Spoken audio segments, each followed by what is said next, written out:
우포는 출발했어요.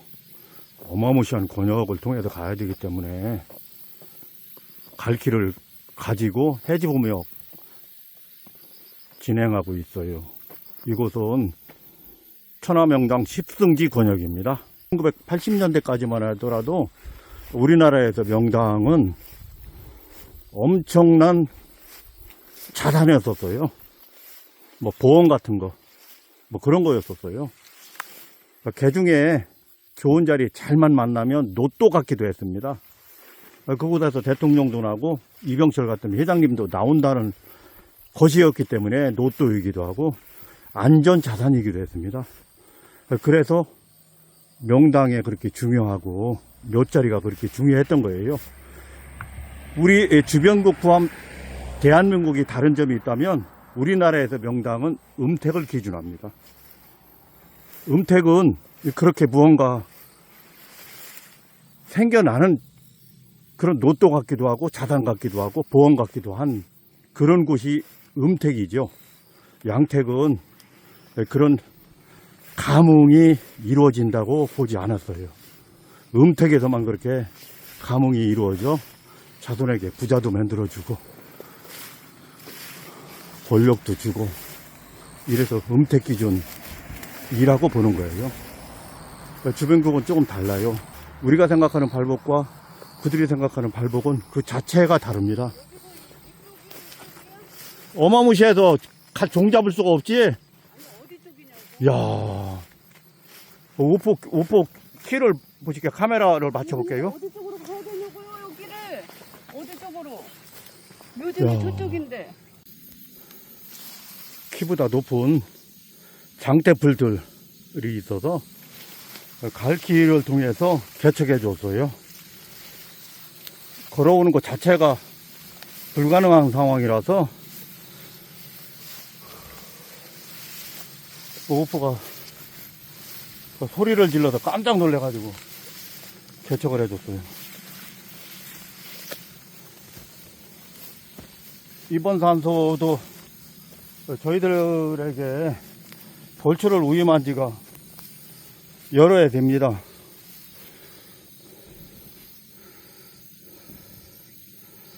그런 상황이 고맙기도 하고 인연이라는 게 쉬운 게 아니잖아요. 가끔 나쁜 묘주들도 있지만 좋은 묘주들이 많기 때문에 저희들도 좋은 마음을 쓰는 겁니다. 여기다 내려놓으세요. 내가 해야 돼. 예, 내려놓으세요.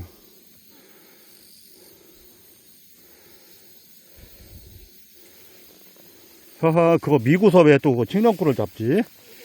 얼른 그거 내려놓고 해.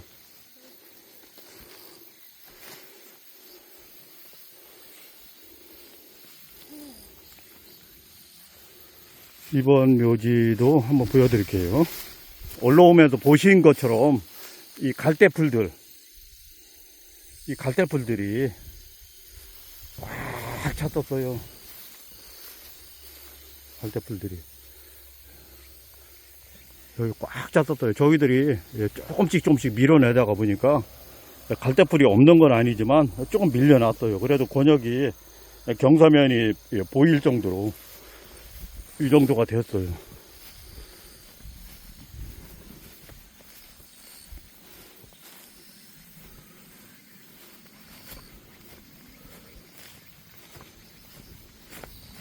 아, 왜 어디까지 안 내려놓고 저렇게 하고 있지? 얼른 내려놓으세요.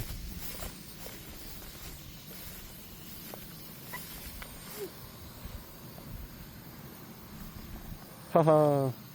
그렇게 놔, 그냥.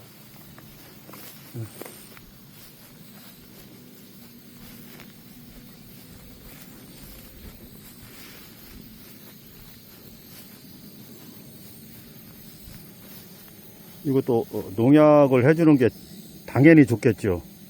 본단뿐만 아니라 그게 진입로가 중요하잖아요. 저쯤에 주차를 하고 이곳까지 날라올 수도 없고, 산소는 하단에 있기도 하고 중단에 있기도 하고 상단에 있기도 합니다. 어떻게 날아다닐까요? 그럴 수 없잖아요. 어딘가를 통해서 걸어서 접근해야지 되는 거죠. 대부분 도시 사는 분들이 예쁜 옷으로 차려입고 명절 고향을 방문하잖아요. 그 예쁜 옷을 입고 저희들은 이 갈 길을 통해서 군기 잡음에 왔지만 그분들이 여기를 어떻게 통과하겠어요? 저희들이 잘라준다 하더라도 진입로는 하단부를 바짝 짧게 잘라서 예쁘게 단장하지 않거든요. 대충 설렁설렁 잘라줍니다. 진입로는. 그 길이가 저쯤서부터 이쯤까지 약 한 250m 정도 되거든요. 농약하는 이유가 여러 가지가 있지만 제가 말씀드린 내용들을 들으면서 충분히 이해하실 걸로 합니다. 거기는 어떻게 했다고? 이사 갔다고? 야, 여기는 사실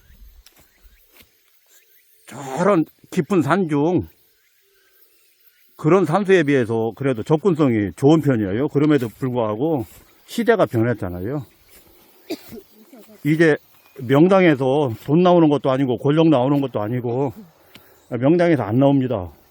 세계에서 유일하게 우리나라만 명당이라는 곳에서 대통령도 된다는 둥, 돈도 번다는 둥, 잘못 잡으면 병에 걸린다는 둥, 이런 이야기는 세계 유일 대한민국만 있었던 이야기예요. 그러면 중국도 없고 대만도 없고 일본도 없고 다 없는데 왜 우리만 그런 게 있었느냐. 실제로 있었으면 그 작용력은 가능한 거냐 해서 가능은 하답니다. 엉뚱한 이야기인데 사실 말도 안 되는 썰인데 국민 모두가 믿으면 그 에너지가 그렇게 작동을 한대요. 어쨌든 그런 어마무시한 명당 특권이 대한민국에 있었어요. 자리 하나 잘 잡으면 진짜로 이병철 같은 부자가 되고 아니면 뭐 국회의원 된다든가 시장이 된다든가 국무총리, 장차관, 대통령이 된다고 생각했어요. 진짜 믿었어요. 그래서 대통령 선거할 때마다 그 산도짜리, 조상 산도짜리 꼭꼭 다뤄줬었어요. 그래서 산도짜리가 좋으면 저 사람이 대통령 되는 것이 당연하다고 국민 모두가 그렇게 생각했던 시절이 바로 엊그제까지 있었어요. 그 허무맹랑한 이야기지만 국민 모두가 믿으면 그 작용력이 그렇게 가동한다는 거니까. 저도 풍수를 공부하고 풍수를 실전에서 적용하는 사람으로서 그 에너지를 어느 정도 믿고 있습니다. 한때는 그게 황당한 썰이지. 유교 국가 베트남, 중국, 일본, 한국 중에 왜 한국만 그러냐. 베트남은 물도 명당이고 그 더운 나라에서 냇물 가야 묘지를 쓰는데 우리는 물 차면 집안 망하고 암 걸리고 병 걸려서 죽는다는 둥 묘지 탈, 산소 탈을 강조하지만 그들은 장례 과정부터 비닐봉다리에 꽁꽁 여미고 2중 3중으로 비닐봉다리에 담아 고인을 매장하거든요. 우리식으로 하면 완전히 집안 거덜나고 병 걸려 죽을 그런 장례를 하는 거고 그런 묘지를 만드는 거죠. 그런 부분에서 왜 우리와 같아야지 되는데 논리구조가 하나라면 그런 현장 상황도 같아야 되는데 왜 우리만 다르냐 이해 못했었어요.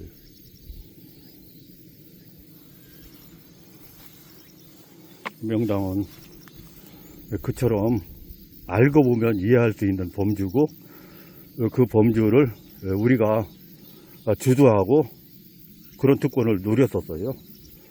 그런데 화장하는 나라로 변해버렸잖아요. 국민 모두가 화장하는 나라로 변했을 때는 어떤 작용력이 가동하느냐 하면 그런 예전 같은 작용력은 기대할 수가 없어요. 가동하지는 않습니다. 일본은 신볼 위주의 국가고요. 중국은 도볼 위주의 국가예요. 그렇다면 대한민국은 무불 위주의 국가여야지만 되거든요. 그래야 생사의례에서 허점이 없어요. 그런데 우리는 어떻게 했어요? 무교를 완전히 빨가벗겨 다리를 절단시켜 완전히 회복 불가능할 정도로 두들겨 패서 무교를 쫓아버렸잖아요. 우리는 무교의 구멍이 화장의 나라로 전환되면서 이제 설설 생겨나기 시작할 겁니다. 중국의 도벌과 일본의 신불은 걱정할 게 없어요. 우리들은 풍수를 이야기할 때 중국을 예로 들죠. 장례 이야기할 때도 마찬가지예요. 주자가래가 어디서 왔어요? 중국에서 오고, 풍수 원전 이야기하면 전부 다 중국 책입니다. 그러나 중국은 그 원전 그대로 하지 않았고, 중국의 원전은 중국의 국토를 중심에서 만들어진 논리구조예요. 대한민국의 국토 조건의 논리구조는 절대 아니거든요. 그럼에도 불구하고 그 엉뚱한 그 논리구조를 우리 국토에 적용시켰음에도 불구하고 우리는 풍수지를 그만큼 사랑 주었죠. 그 대신 무교를 두드려 패 병신 취급해놨죠. 지금도 무교 이야기하면 개인적인 의견에 불과하다면서 단서를 답니다. 무교는 그처럼 아마 복고 불가능할 거예요. 그러면 풍수가 존재할 때는, 정상적으로 작동할 때는 무교가 불교가 되어도 문제될 바 없었어요. 그런데 현 시점 그런 상황이 아니잖아요. 이제 화장의 나라잖아요. 화장의 나라에서 풍수가 예전 같을 수 없고, 발복이 생겨날 수 없고, 가뭄이 이루어질 수 없어요. 그러면 어떻게 하겠어요? 가뭄 찾아, 좋은 길지 찾아, 너도 나도 깊은 산중, 상봉, 중봉 다 나갔던 산소들이 다 이제 편리성 찾아 집 근처, 집 마당 가까운 곳으로 올 수밖에 없죠. 그래서 다 이렇게 이사 갈 수밖에 없는 거예요. 유골이 그렇게 중요했다고요. 가가마다, 문중마다 재산이었어요. 안전자산. 그 안전자산이 이제는 아무것도 주지 못하는 그런 상황의 나라가 되었으니까 이제 민폐로 변한 거예요. 조상유골은 후손들한테 완전히 이제 현 시점 민폐예요.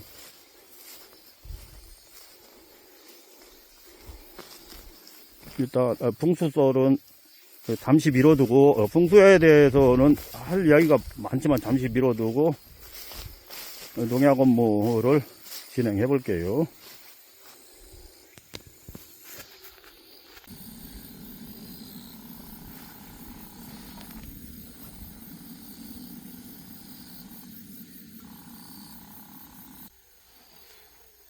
주님도 농약을 하고 있어요.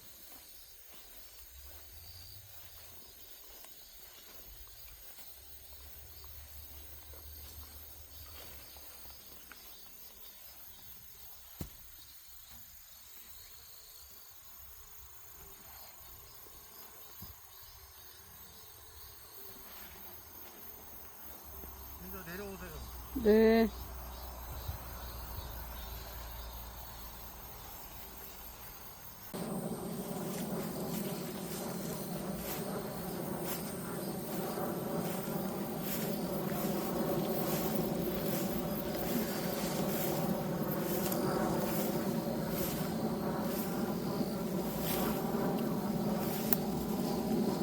풀이 이렇게 많아.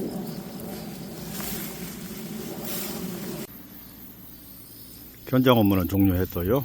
제가 풍수 관련 이야기를 하다가 하고픈 말을 못한 것 같아서 잠시 설명드리고 다음 장소로 이동할게요.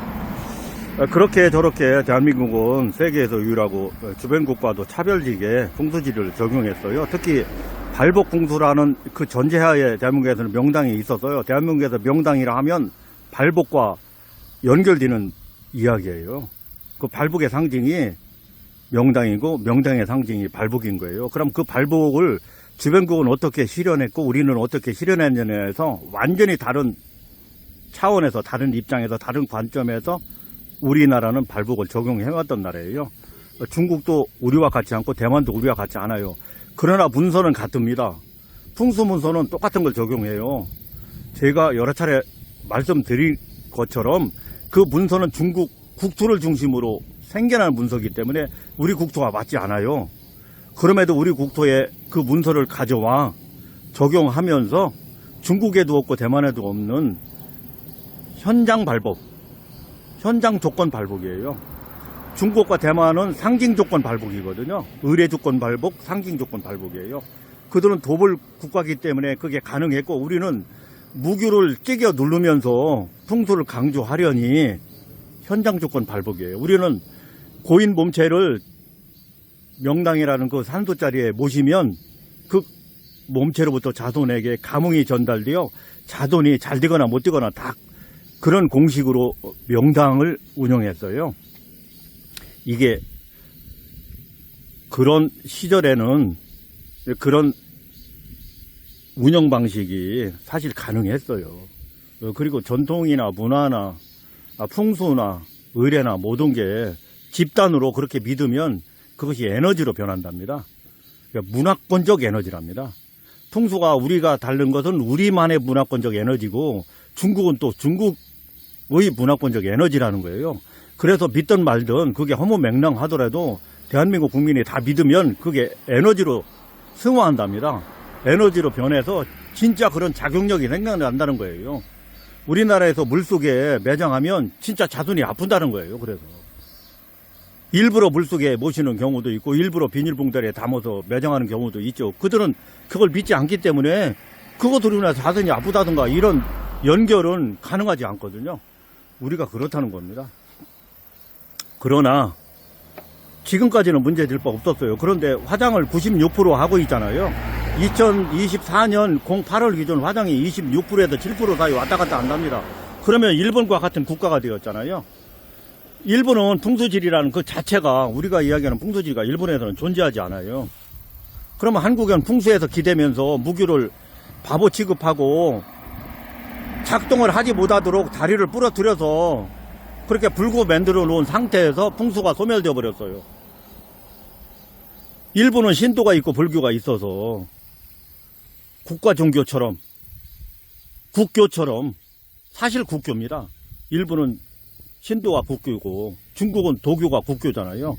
우리도 무교가 국교가 돼야지 되는데 풍수가 그 역할을 했다고요. 무교가 할 역할을. 근데 그 무교가 완전히 바보된 가운데 풍수는 나물나라 앉아서 완전 소멸된 거예요. 여기에 빈자리가 어마무시하게 나타날 거라고요. 산소마다 개판되는 환경을 그래서 저는 안타깝게 보고 있고, 일부 풍수사들은 그런 조건을 전혀 모르면서 아무 곳에 가서 폐철 놓고 엘로도 가지고, 여기는 수맥이 없어서 명당이다, 여기는 폐철에 이래저래 해서 명당이다. 이게 완전 바보 같은 소리거든요. 주변 주권과 풍수가 무엇을 말하는지, 풍수 문서가 무엇을 의미하는지 자체를 모르고 그 에너지를 모르고 그런 이야기예요. 제가 봄부터 가을까지 매우 바빠요. 이번 겨울에는 서울 사무실에서 그런 풍수 이야기를 해볼 거예요. 우연 걸음에 이곳을 방문하게 되었고, 이곳에 그런 우리들에게 익숙한 십승지지, 명당이라는 거예요. 이런 현장을 만나면서 제가 쓸데없는 이야기 같은 대한민국만의 풍수 이야기를 해보았어요. 이렇게 이번 현장 종료합니다.